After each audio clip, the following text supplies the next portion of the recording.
Sample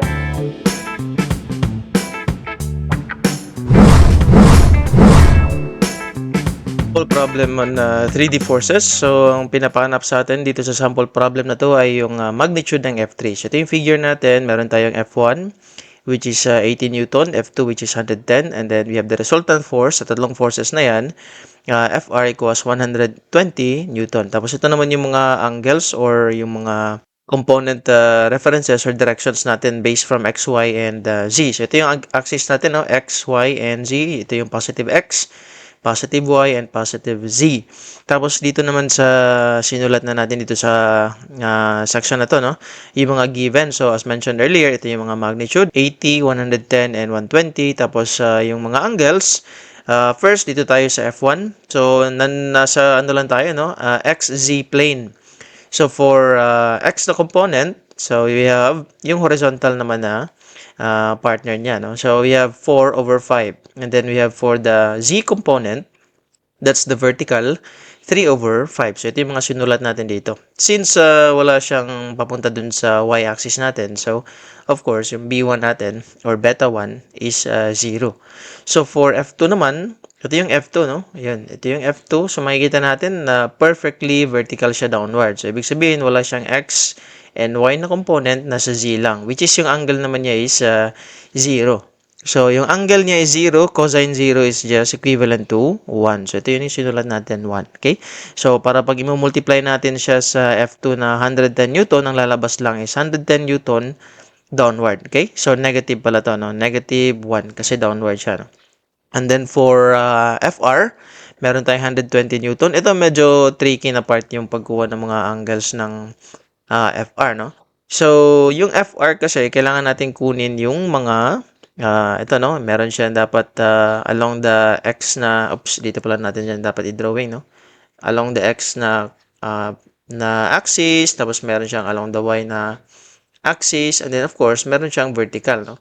Vertical na component para sa Z naman na axis. Pero ang medyo kaibahan lang dito, since wala siya sa isang plane lang, Y or XY or XZ na plane, kailangan mo naman natin siyang ibaba, no? Sinasabi natin ibaba, ito yung ibig sabihin natin. Para makuha natin si X na component, kailangan muna nating ibaba yung FR natin papunta dito sa X and Y na plane. So, meron na tayong force dyan. So, this is now paano natin nakuha yung component na yan or yung para sa XY na plane, kinuha natin yung cosine ng 45 degrees para mababa siya, no? So, ito yung parang magiging 90 degrees natin. So, kung lalagyan natin ng line yan, ito yun, no? Lalagyan natin ng line, tapos ito yung magiging ano natin, no? 90 degrees. So, that's cosine 45. Saka natin siya kukunin, no? Yung para sa x component niya. So, this is 60 degrees kasi nasa 30 degrees yung kabila.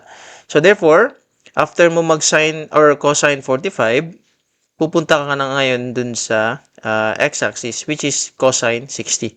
Kaya yung makikita natin dito, yung sinulat natin, we have cosine 45 ka muna, tapos saka ka mag-cosine 60.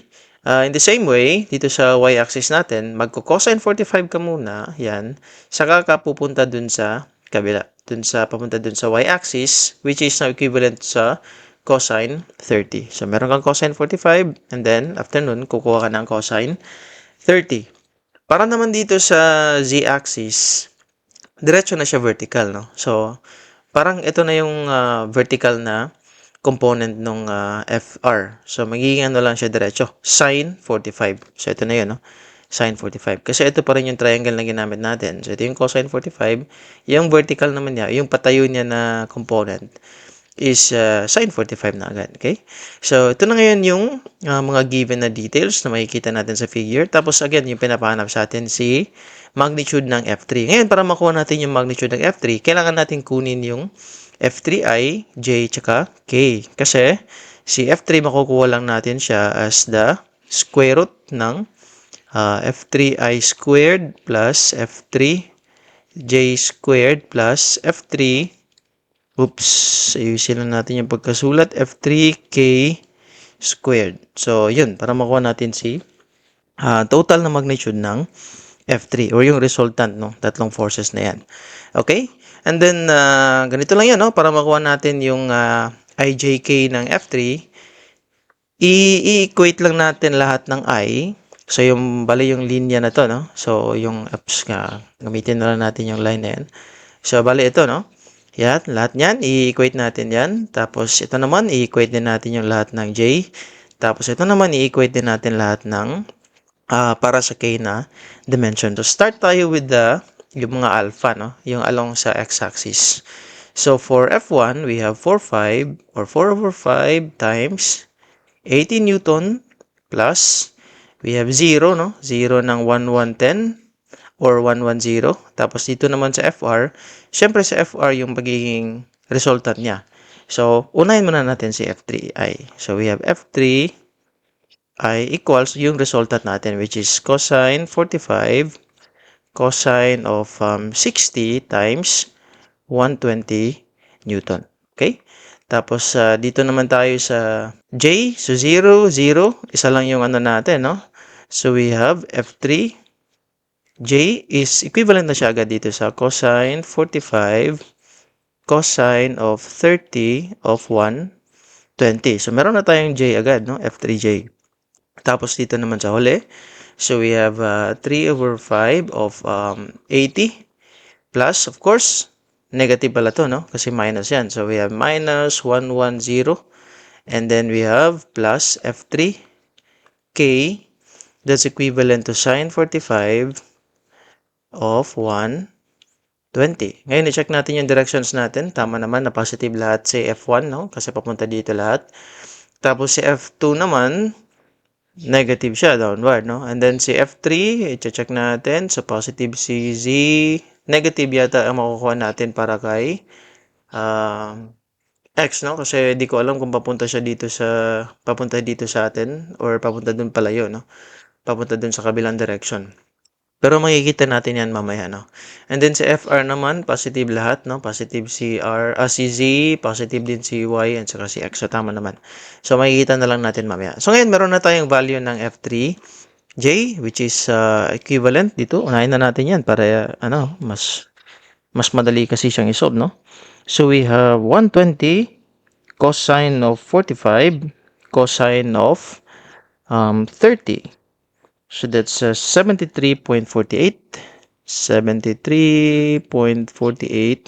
Newton.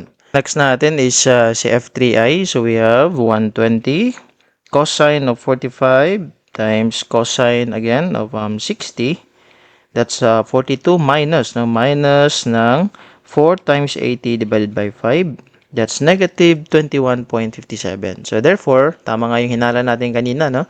Na si X ay papunta dun sa kabilang direction. So we have negative 21.57 Newton. So kung i-check natin dito, papunta nga siya dun, no?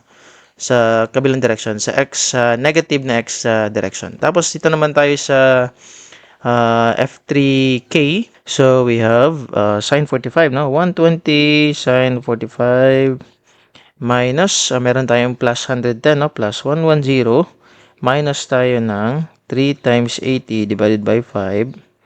That's 146.85. So, 146.85. Hindi pala dapat equals to, no? So, lalagyan lang natin ng arrow.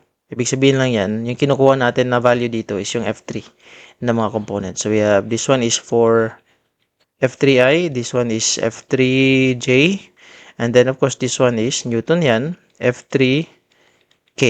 Yun, para makuha natin si F3, kailangan na natin siyang i-square root, no? So, diretso na tayo sa calculator para hindi na natin isulat ulit, no? So, we have the square root of 21.57 squared plus 73.48 squared plus 146.85 squared. Yan.